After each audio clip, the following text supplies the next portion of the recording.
Hello, good morning in California. It's good afternoon in Washington, D.C. Almost good. Yes, it is good afternoon in Washington, D.C. My name is Rafael Fernandez de Castro. I'm the director of the Center for U.S. Mexican Studies at the University of California, San Diego. And I welcome all of you to this webinar on the results of the midterm election in Mexico. We have a great panel, and we're very happy about this. I'm delighted to co-organize this with Andrew Rodman, the director of the Mexico Institute at the Wilson Center. Welcome, Andrew. I'm very happy to do this with you guys. And also with my dear friend, Jose Galicot, the head of Tijuana Innovadora. So we believe that it's important that we get together to do this analysis on the Mexican election. It's key for the future of Mexico. It is key for the future of U.S.-Mexican relations.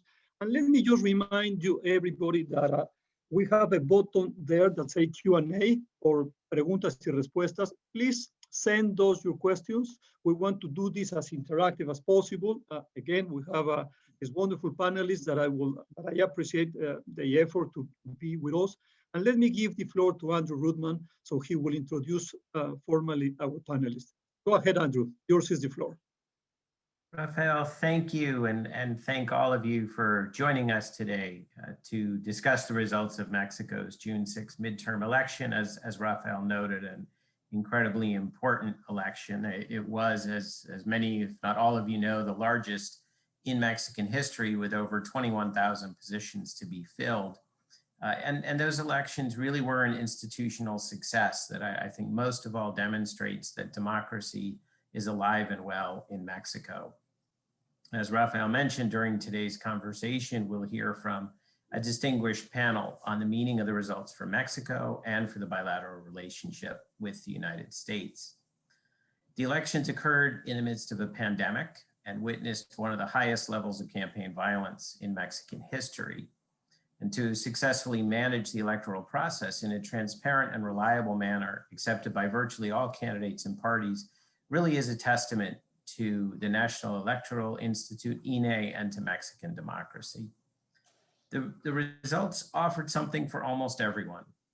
The ruling Morena coalition retained its congressional majority, and Morena also won most of the governorships that were selected last Sunday. In doing so, it exceeded its expectations at the gubernatorial level. But the opposition also had reasons to celebrate, as the alliance between the PRI, the PAN, and the PRD increased its overall share in the Congress.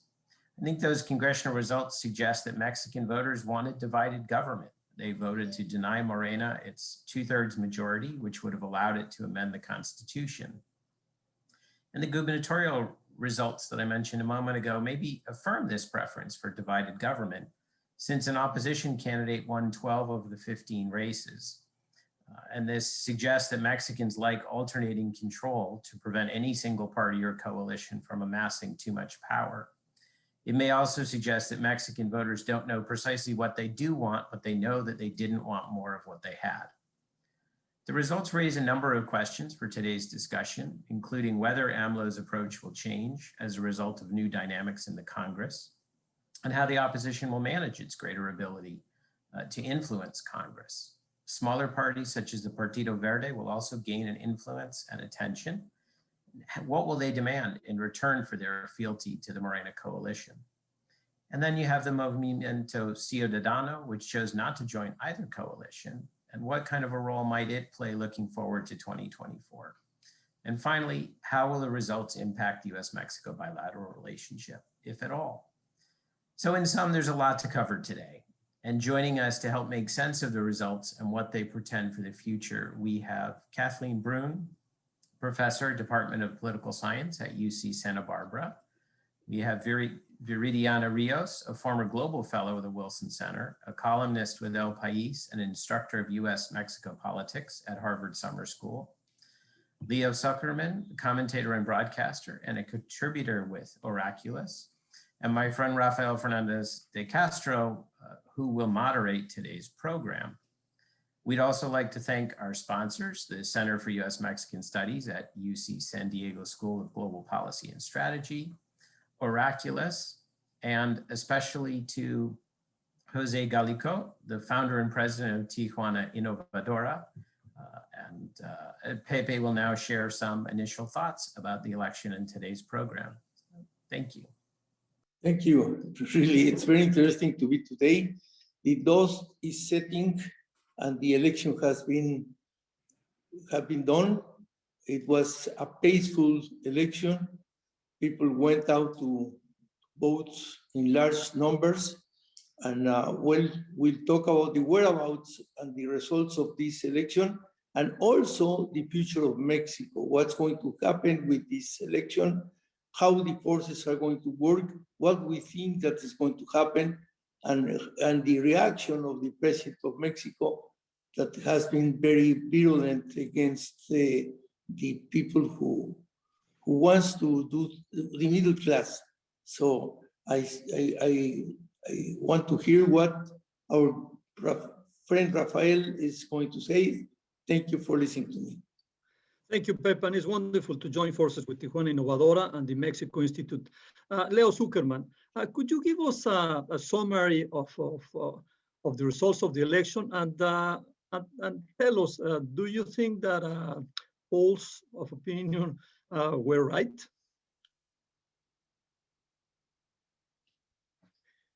Your mic.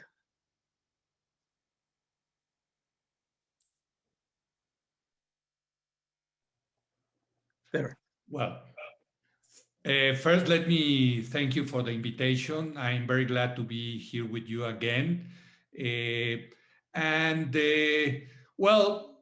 think Andrew made a very good summary of the results.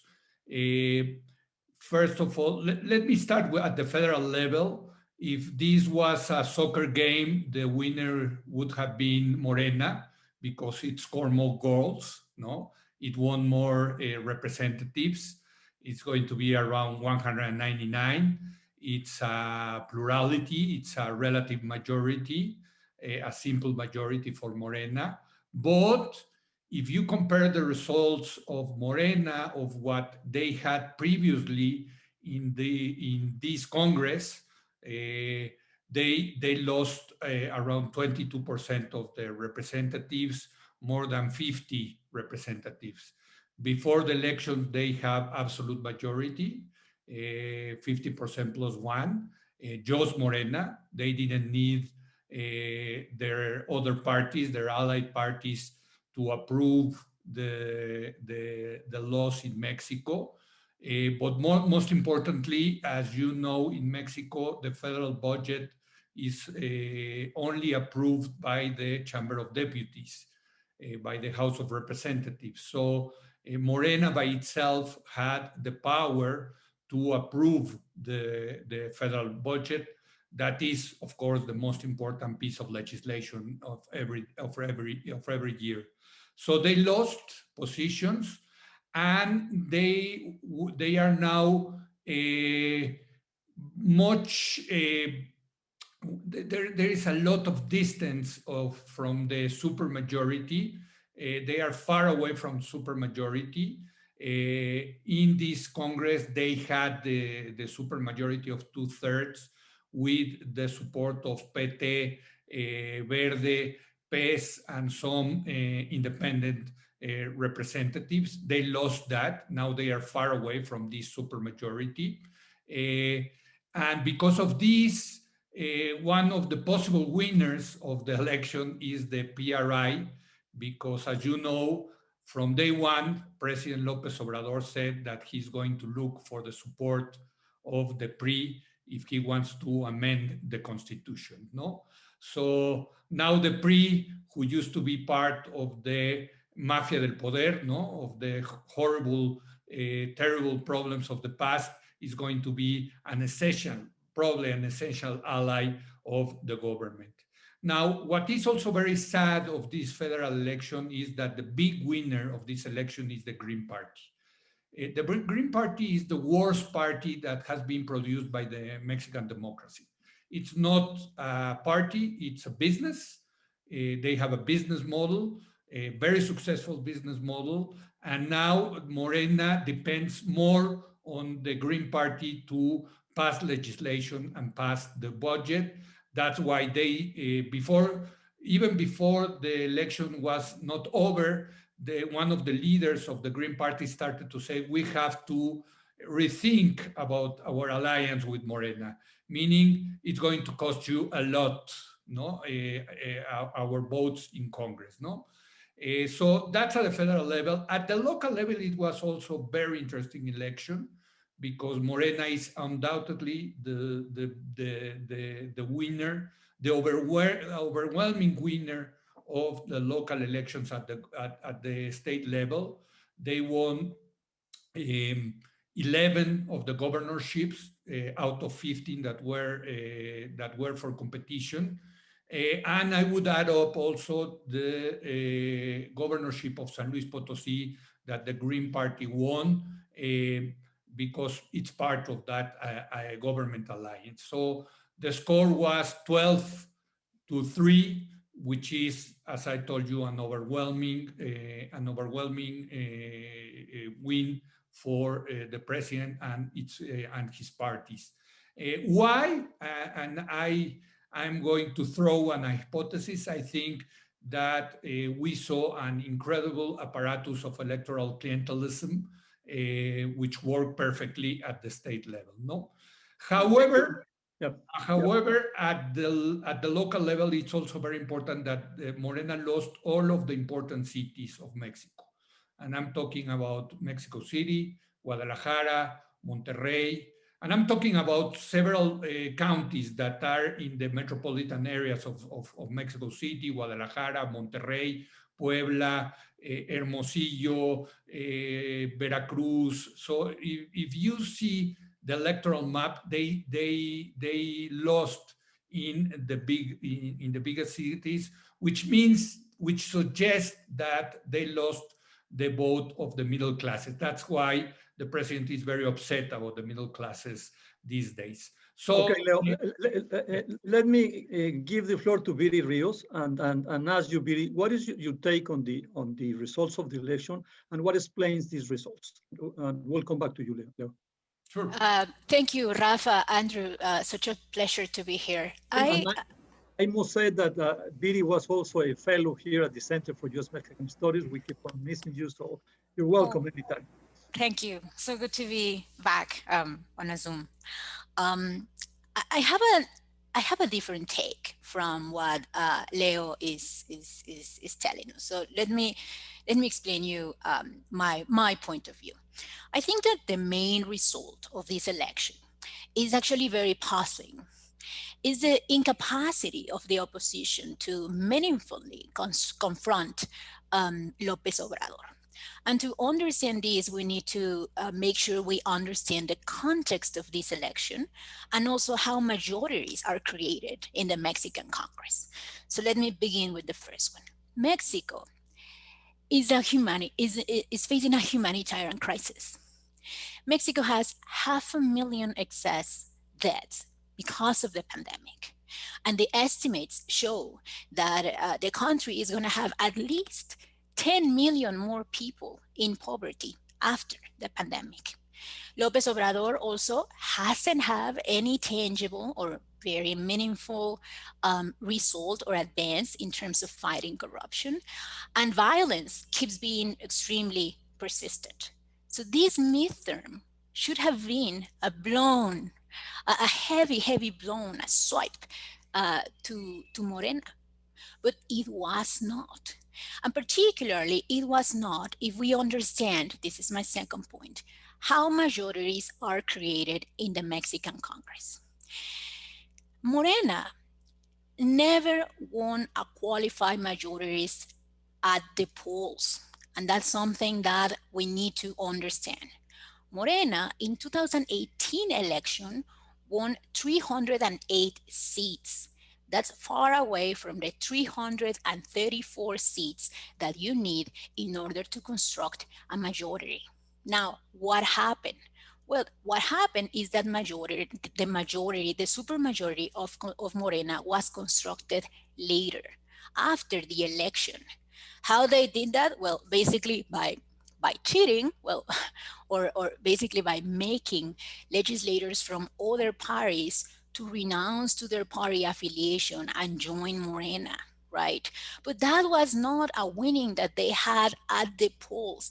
That was not what the Mexican electorate wanted. And that's critical to understand, right? Now, the conduct of Morena, this thing of renouncing to the party and joining Morena, now has been regulated. And that's great, right? Because under today's rules of the game,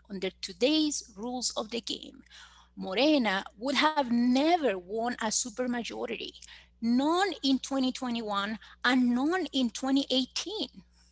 So we need to make sure that we're comparing, apples with apples, right? And when we compare apples with apples, Morena did pretty well. So let me tell you a little bit of the numbers when we compare what is comparable, meaning the results of the 2018 election before all the cheating in Congress and the results of 2021 election, right? So look at Morena's coalition. Morena's coalition lost 29 seats from 2021 to 2020, from 2018 to 2021. That's way less than the average that we observe historically on a midterm in Mexico, where regularly an incumbent tends to lose 47 seats, right? So that's at least 30% less. Now, second, Morena individually as a party without coalition, it increased its seats. It's gonna go from 190 to 197. So what does this mean? This is huge. No party in the history of democratic Mexico had ever increased its seats on a midterm. Morena did it on the middle of a pandemic. Now, in terms of vote, Morena did reduce its vote, right? It went from having 38% in 2018 to having now 35%, but that's losing 3 points, right? So again, on a country that is in a humanitarian crisis, at the local level, as Leo said, they won. They actually won more than the polls expected, particularly in Baja California. And critically, this is very important. This is a critical data. The coalition, PAN, PRD, PRI, lost in every single state where they run together. In every single one. They run in 10 of 15 states, and they lost in every single one of them. Now Morena also controls 20 of 32 local congresses, which is something that is not regularly discussed on the international press, but is critical because you need local congresses in order to change the constitution in Mexico. Is one of the required steps for changing the constitutions. So I want to stop here, Rafa, just by saying that I think that the international press has kind of fallen into a sort of self-indulgence, right? Comparing the results of Morena, not to reality, but to their fears, right? To what they thought Morena was gonna win, to the powerful Morena that AMLO is constantly telling us about in the mañaneras. But the mañaneras are not reality, and we cannot keep interpreting results in the way that AMLO wants us to interpret results. Thank you, Viri. This is very good. But in the end, I mean, you're telling us that Morena did fairly well. And on that sense, I would say Leo Zuckerman has the same impression. Let me give the floor to Kate. And Kate, what are the implications of these results for political parties in Mexico? This is something that I know you care about it. Kate wrote, I would say, the best book on the PRD, and it was her doctoral dissertation many years ago. And but what is your take on the political parties? What does this say? What is the significance of the election for the future of the political parties in Mexico? Okay. Well, I agree with almost everything that's been said so far. I would caution, however, that the vote for Morena is not so much a vote for Morena as it is a vote in favor of AMLO.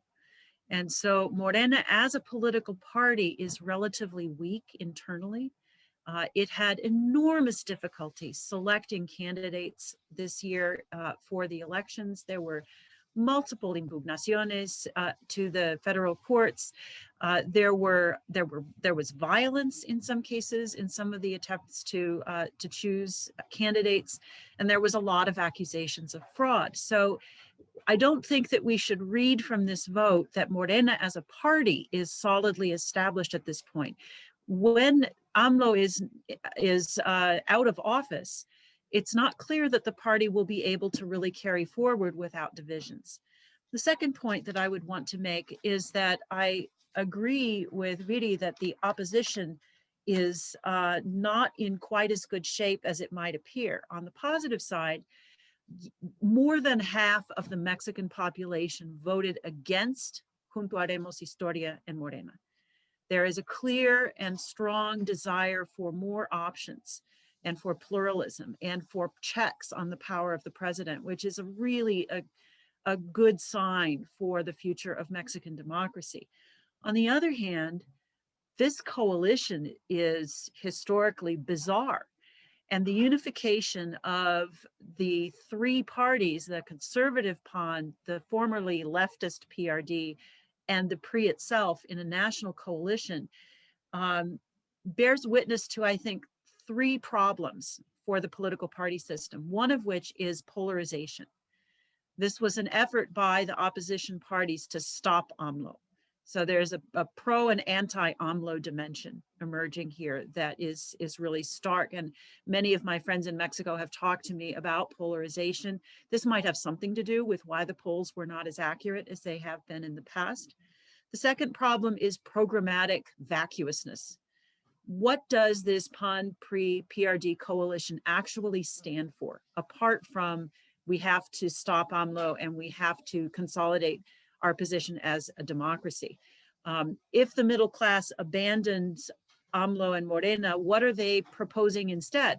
And I don't think that the opposition parties have really gotten their heads around what the alternative to the Cuarta Transformación really looks like programmatically. And the third problem is there is a real risk, I think, of brand dilution. A lot of research in political science suggests that this kind of convergence, the grand coalition, is often a precursor or a symptom of party system collapse. And that would be very negative for Mexico if it were to occur. It's complicated because the parties also ran separately at the subnational level. But the rise of coalitions at the national and subnational level, and especially the rise of these ideologically incompatible coalitions, has contributed to ballot complexity, has contributed to the rising number of inadvertently spoiled ballots, and has perhaps contributed or reflects a dramatic decline in the number of Mexicans who express loyalty to any political party at all. In 2006, according to the Latin American Public Opinion Project, 49% of Mexicans declared they felt sympathetic to one or another political party. By 2018, it was less than 20%. Right? This is a very volatile situation then for future elections going forward, in which the personalities of candidates are going to become more important. Thank you, Kate. Leo, Viri, you said so that AMLO won the election in some way. But the question to you both is, does AMLO get stronger with this election, or the election weakens AMLO? Because now, by not having supermajority, he cannot amend the constitution. So what is your take on this? Is AMLO stronger now, or is he, or the election has weakened him? Leo. Yeah, well, let me start by answering some of Viridiana's comments. Mm-hmm. First of all, she's right that Morena did well, taking into account the very bad results of the government. But you have also to take into account the situation of the opposition in Mexico, no? The strength of a team in any game depends upon who has in front of who is going to play against with, no? And the opposition here in Mexico was, as I said, in the ICU after the 2018 election. It was really a major defeat, and they didn't know what to do. They decided to go in a coalition. It was a gamble. I think the gamble paid off. And even in this weakness, they managed to stop, I think, Morena, because and Meridiana is again right to say that they constructed the majority after the elections. Well, the difference is that now, even with cheating, what they did the last time, even with if they try to cheat, and they are going to cheat again, of course, they are not going to have the supermajority. No, that's why they will need the PRI to get a supermajority. That's the big difference. No, they didn't need the PRI in the last Congress. No, but now let me go to your question. Rafael. I think the president is left in a weak situation. Because he's not going to have the supermajority, and besides, because of the results, the the most important possible candidate for him to succeed him, who is Claudia Sheinbaum, the mayor of Mexico City, is in a weak position. Why? Because Claudia Sheinbaum lost in the Mexico City election, and this is a major result because for the first time since 1997, the left lost Mexico City, and that's not good news for Sheinbaum. And López Obrador knows this, and he knows that, and as you know, in the Mexican presidential system, the second half of the sexenio is to prepare for the presidential succession. So I think what happened is that because of the electoral results, the president is in a weaker situation than before the election. Thank you, Leo. What is your take, Viri? Do you see as well that AMLO is weaker now that in regards to the coming 2024 election?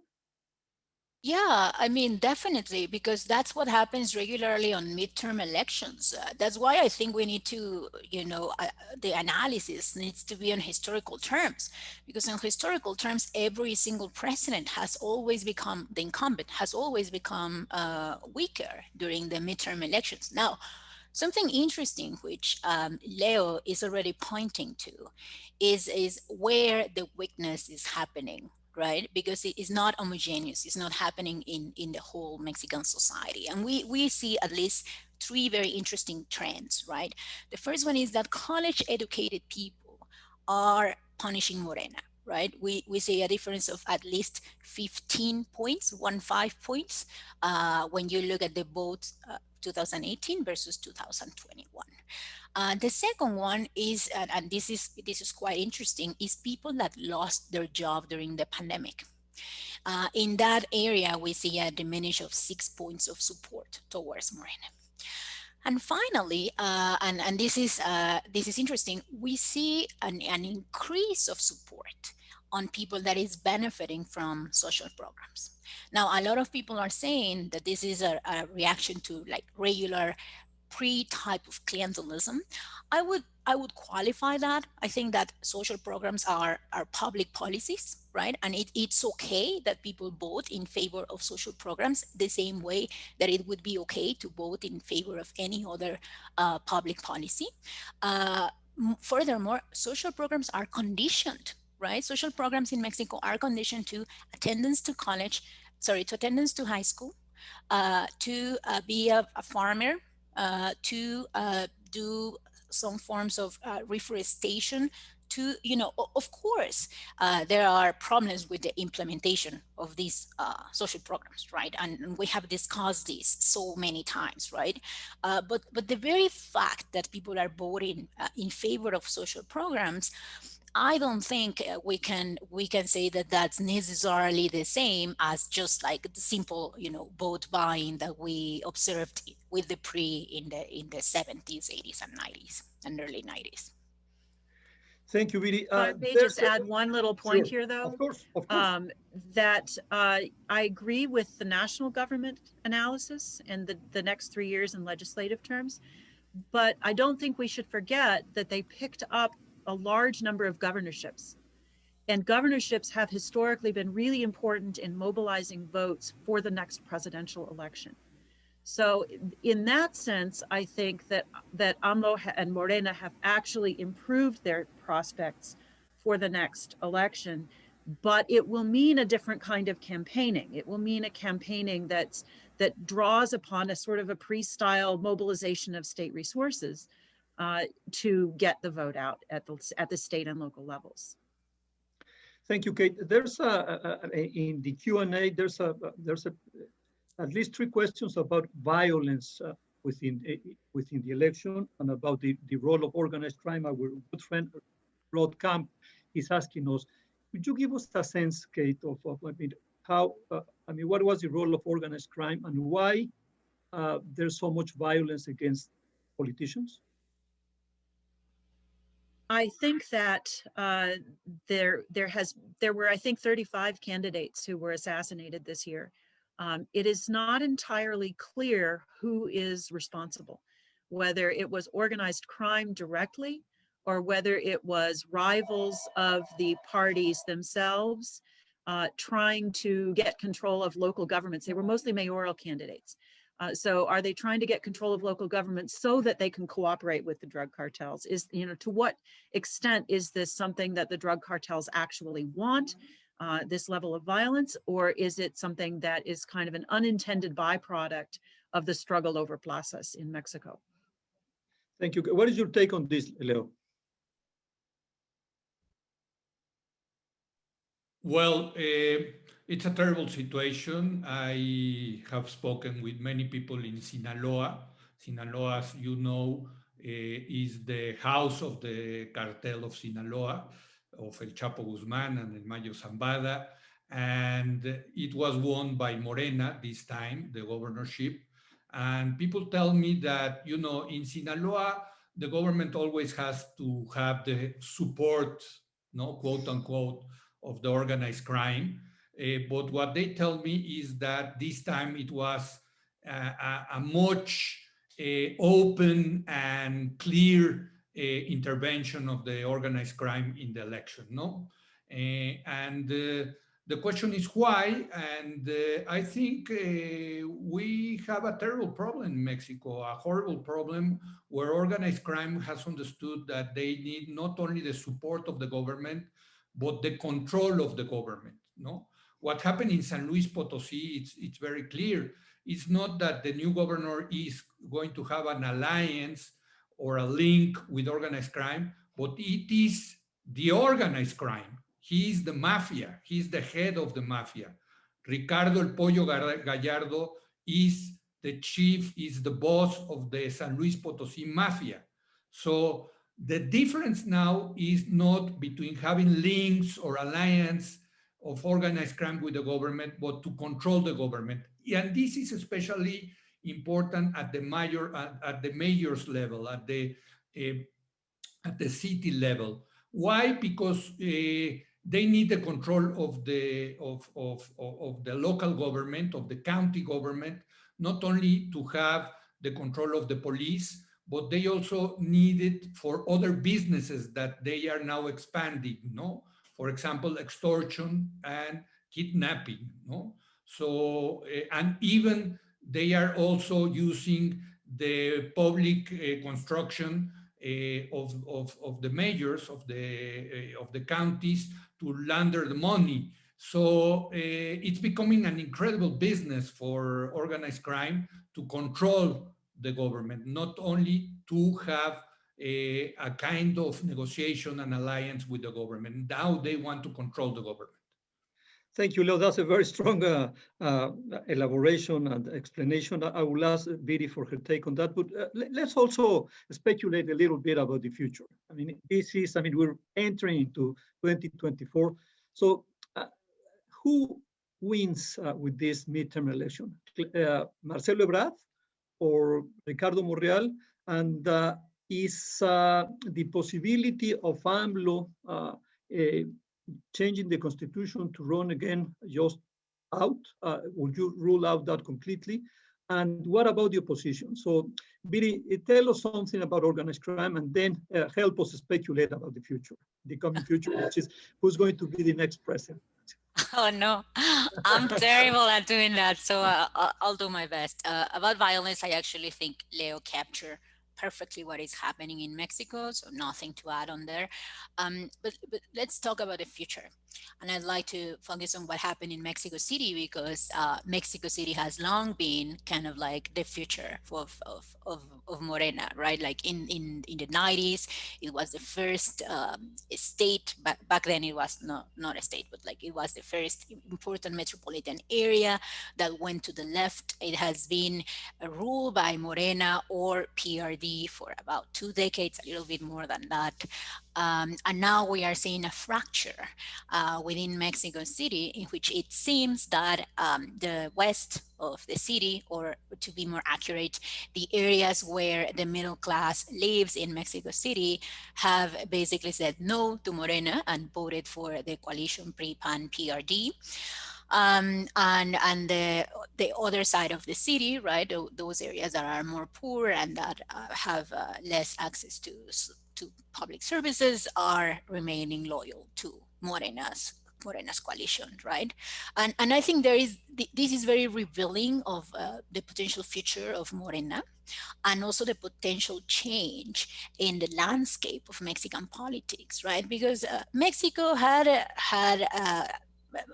like some form of ideological vote, but never a class divided cleavage. And if Mexico starts moving into a cleavage that is about basically income levels and education levels, that's going to be a little bit different from what we had seen before. And that's going to probably create way more polarization. So I think that in the future, maybe we will observe a more polarized country. I am not sure that any of the mayor candidates that we thought were going to win 2024 are going to win. The scandal of Mexico's subway collapse is hitting deeply into Morena's presidential personalities, both Claudia, because she's the mayor of Mexico City, and Ebrard, because he constructed the subway when he was mayor of Mexico City, right? So I probably see other factions of Morena position themselves in the future to probably run under Morena's label. Thank you, Viri. Andrew and Pepe, if you want to ask a question, Kate, I would like to ask you directly. Do you rule out the possibility of AMLO changing the constitution to try to re-elect himself? No, I don't.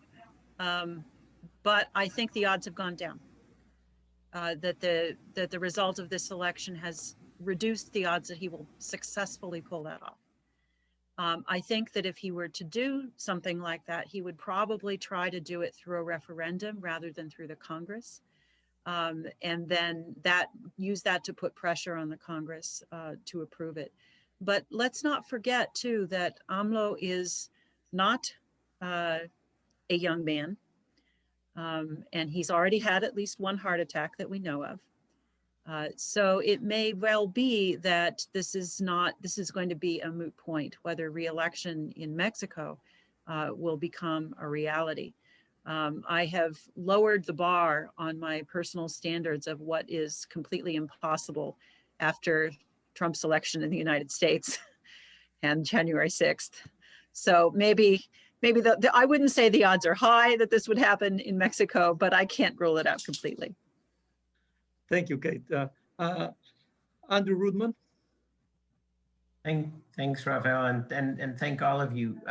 Picking up on a couple of the themes, and we're trying to connect some of the themes that have come up. One of the questions, I think, before the election was whether there would be any particular visible women's vote, given some of the violence against women in Mexico, the increase in femicides, the march on March 8th. But my understanding, and Leo, you can maybe speak to this particular aspect of it, my impression is that there's actually no indication that women voted differently than men across the board. The percentages are pretty similar, but I wonder if any of you have any thoughts on why there was or was not a quote unquote women's vote in this election and what that might mean for the future for Morena in particular. Thank you, Andrew. Leo, don't cut yourself short about your speculation. Who do you think is going to be the next Mexican president? Ooh. Well, it depends on the survival of the opposition coalition, no? You like bets, Leo. So who are you betting for? I think López Obrador is going to pull off the next election, and Morena is going to win the next election. Who is going to be the candidate? It's still for grabs, but I would say that even that Claudia Sheinbaum lost Mexico City, she's going to be the candidate of Morena, and with good odds for winning the election if the opposition coalition divides. Because at this point, Rafa, López Obrador has all the incentives to divide and conquer, no? To divide this opposition coalition. And so we will have a candidate from PAN, from PRI, from PRD, I mean, the more candidates you have on the ballots, the greatest the odds for Morena to win that election, no? But if I had to bet today, and you are putting a gun on my head, that I would say so. But of course, this is going to change a lot. But at this point, I would say that Morena has the advantage in the presidential election. Yeah, at least in the next 2 years, the Mexican economy is doing much better because of the enormous growth of the Mexican economy. Now, let me tell you something that I didn't like from Claudia Sheinbaum, and I actually wrote about this in my column. I didn't like that she didn't show a leadership with what happened in Mexico City. She went behind López Obrador to defend herself. And I think that was a huge mistake because she had the opportunity to increase her leadership within the party, within the Mexican society. And what happened is that she showed that she is the candidate and she is the, let me say, the niña de los ojos de López Obrador, no? That she is behind López Obrador. She's not stepping ahead of López Obrador, no? Well, she's playing with the old rules of the PRI. I mean, she's expecting AMLO to appoint her as Morena candidate. And that could happen, that could work for Morena supporters, but I'm not sure that is going to bring more votes for her outside Morena, no? Viri, I wanted to say something a little bit about Andrew's question too, though. I think it's premature to say that the reaction to the feminist marches has had no effect. The percentages overall may look the same, but the marches were never about the majority of Mexican women. They were about educated, young Mexican women, the self-defined feminists. And I think that what Viri was talking about this decline among really educated people is masking some of this effect. That what we're seeing is in fact that young educated women are really not happy with what's been going on under López Obrador. And we need to take apart some of the polling and really look more closely at what was going on to be able to see whether that effect is in existence. Thank you, Kate. Viri, what is your take on how these results of this election is affecting U.S.-Mexican relations? And let me ask you as well, I mean, you're telling us that the opposition, they didn't know what to do. They don't really have a narrative. They only go against AMLO. What would be, I mean, if you were the advisor to the PRIAN, what would be your advice to them? Okay, well, I would say three things, right? So the first one is about what Kate mentioned. That's correct. Actually, when you look at the specific section of women, urban, young, educated, that specific type of electorate did punish López Obrador very hard, right? So Kate is right on that. Second thing about violence, which is I was reading at the comments and I thought about saying this, which is yes, 2021 has been by far the most violent election against candidates, but we need to also add the context to this, which is that this is historically the largest election ever held in Mexico, right? There were 21,000 positions that were being elected, right? So once you consider that kind of like the denominator of violence, right? Then you notice that actually this election was less violent than 2018, right? Because 2018 was a way smaller election.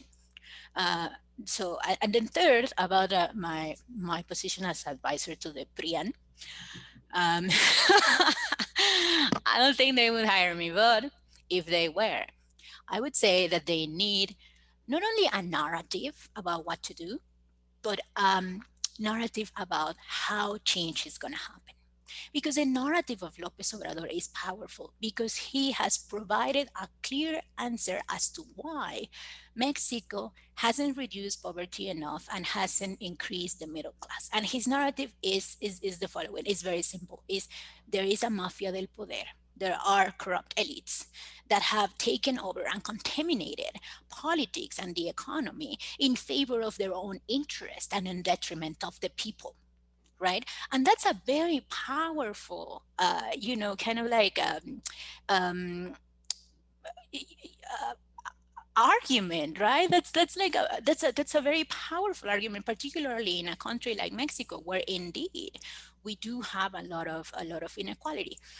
The PRIAN, right, the pre-PAN PRD, needs to tell us what are they going to change.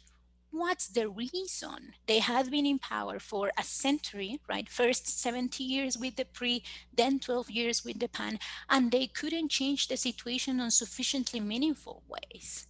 So they need to create a narrative about change. How is that change going to happen? And how are they going to change? Right?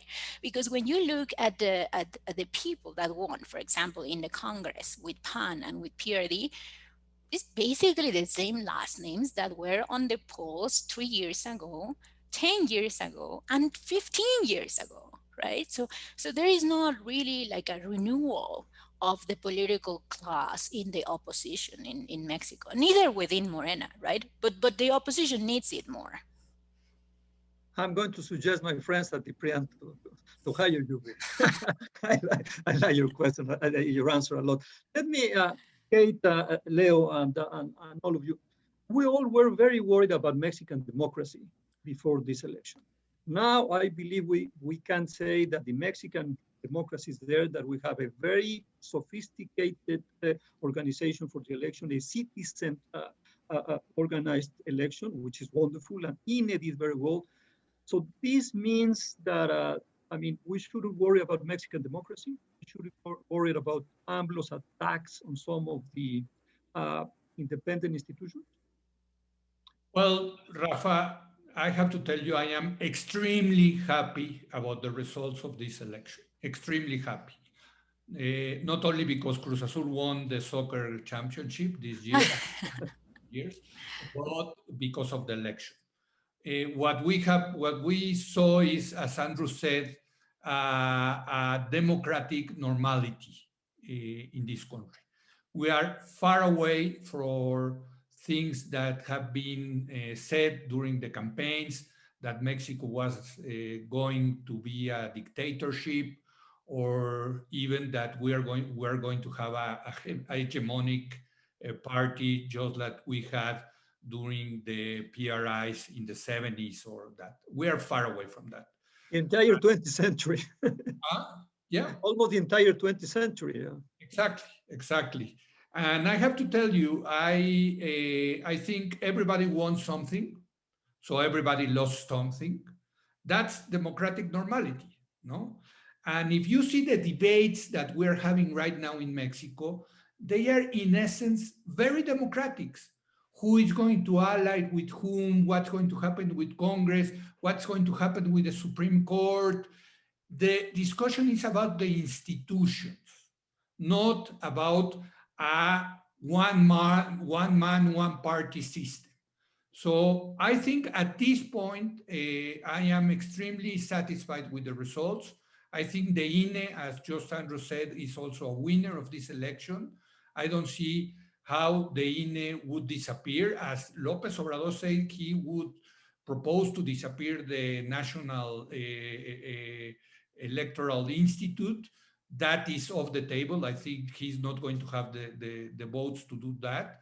So I think as a conclusion, I would say that after 25 years of democracy in Mexico, there is some kind of roots of democratic roots taking over in the country. Very superficial, shallow at this moment, but they are still there. Society showed that in Mexico we want democracy. Rafa. Thank you, Leo. I love your answer, but I'm a bit more skeptical. And let me ask you, Kate, would you agree with Leo? And let me ask you, Andrew and Jose Galico, to jump in and ask a question, because we have 8 minutes to go. So why don't you ask another question, make a comment, and we'll give the floor to each one of our 3 wonderful panelists to make a final comment. Okay, what I found in this analysis is questions. The future looks very blurry in many ways, but interesting. The narcos, I fear the narcos, and I fear their control of the country. I think I see the figure of López Obrador growing, being more impressive as a president, even that he has a contrast with the middle class. And I think he made a mistake, because the middle class thinks and votes and are active. And Piri, your analysis is brilliant. Thank you for giving us, and I agree you should go directly to the PRIAN. Immediately they should hire you. Kate, thank you for your fantastic remarks. And Leo, I don't like the Cruz Azul, so I don't agree with you. But fantastic, the explanation, but we need more of this, because there are more questions than answers. We came out and suddenly we have big problems to confront, but the economy, and remember what I said the first time, is the stupid, is the economy stupid? So we have to see that the economy is good, so that will protect in certain way the Morena project. This is what I think. Thank you. Pepe. Andrew, if it's fine with you, why don't I give the floor to Kate, Leo, and Piri, and then you close. Okay? Perfect. Unless you want to ask them a question, Andrew. No, I think frankly that's the challenge. There are so many topics already on the table. Why don't they go ahead and clean up what's there? Kate. Well, I'm worried about U.S. democracy, so of course I'm worried about Mexican democracy. But I think overall these elections were a positive sign for Mexican democracy. Nobody boycotted the election. There were no major incidents of violence on election day. There was no major evidence of fraud. The INE worked despite the pandemic, despite everything that was going on, and despite even the violence that happened. And nobody's really challenging the results of the election. So I mean, I think in all of these respects, there's evidence that both at the elite and the mass level, people want democracy in Mexico to continue. And that really is a good sign. I'm not always sure I can say that about the US. Kate, could you explain your worries about the US just in a very short way? My worries about the US? It's about the Republican Party. 74 million people voted for Donald Trump and still think the election was stolen. I mean, I think that's not good. And we have a Congress, a Senate that's not willing to cooperate on whether people should drive on the right-hand side of the road. So that's a bad sign as well. I mean, I think that ironically, AMLO is going to have an easier time buying himself a coalition in Congress than Biden will. So there are some reasons to think that that U.S. democracy is not in the best of health. I think. Thank you. No, And I do think that there are signs. I think Jose Galicot is right that one of the problems for Mexican democracy will be the drug cartels and their influence over politics and their increasing desire to play a direct role. I think that's a real worry. And I also agree that if there is no progress economically or in addressing the issues of poverty that have come out of the pandemic, that if Morena is also losing its cachet as a solution, then what is change? Prian is not change. Lopez Obrador is not change. Morena is not change.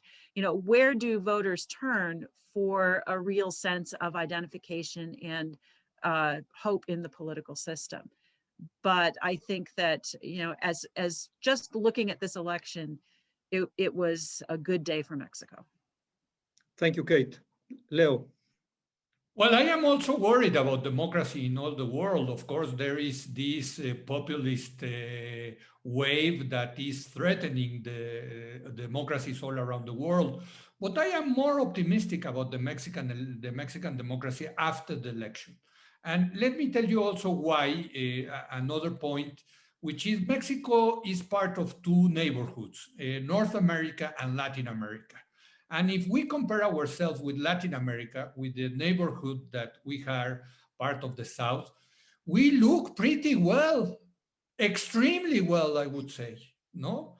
Let's compare Mexico, I don't know, with Colombia, no? What's happening in Colombia, with the violence in Colombia, or what's happening with the election in Peru, or how they are going to write a new constitution in Chile, or what's going to happen in the next election in Brazil, or the persistence of the Peronistas in Argentina, or Bukele in El Salvador, or Ortega in Nicaragua, or of course Venezuela or Cuba. I mean, we have to, I mean, I know that Mexicans, we tend to be very critical of our country. But if we see our country in comparison of what's happening in the neighborhood, and we have to hear what's happening in the neighborhood, because something very big is happening in Latin America. But if we compare ourselves with Latin America, sorry, but I have to tell you, I take Mexico any day of the week. Thank you, Leo. And I just disagree because I believe you still be too optimistic about the US. Here, the reality is very harsh, as Kate. I hate Trump, I have to tell you, and I know that it's a major threat, but I mean, I am also optimistic that Biden won. In the end, who is the president today? Biden. Okay, thank you, Leo. This is wonderful. Viri, you have the last word of the panels, and then we'll go to Andrew. I'm not worried about Mexico democracy. And I think we need to observe what happened in order to become more positive about it. AMLO, for example, accepted his defeat in Mexico City the next day that the electoral results came out. And he said, he complained, right? He said that it was because of propaganda. He said that there was a lack of consciousness on the class consciousness on the middle class. You know, like he complained, but he accepted, right? So like, you know, that's not the AMLO that we regularly read about on the international press, because the AMLO we read about is kind of like this like Venezuela dictator, you know, kind of like moving the country towards communism. And that's really not what is happening in Mexico. We need to have a better analysis to understand what is really going on. Now I'm gonna close with the two topics that I think we should discuss the next time, Rafa. The first one is the big winner of US-Mexico politics, which is the labor law enforcement in Mexico and within the USMCA with AMLO.